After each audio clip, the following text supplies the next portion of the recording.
Hello and welcome back to the channel HardReset.Info, and today I'll tell you how to use AliExpress tracking number.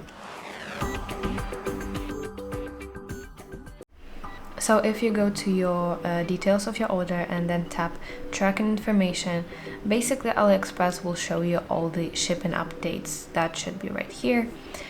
But if you don't want to use AliExpress application, you can also drop that tracking number into universal tracking website. So you have to copy your tracking number that looks approximately like this. Also, you can tap this icon so that you don't enter your tracking number manually.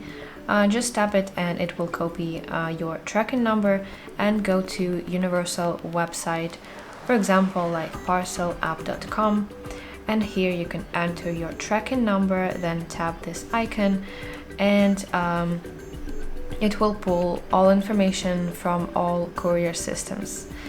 But for example, if your tracking looks stuck, you don't have to panic, because AliExpress logistics can be a little slow to update, and sometimes it only refreshes once a parcel hits your country.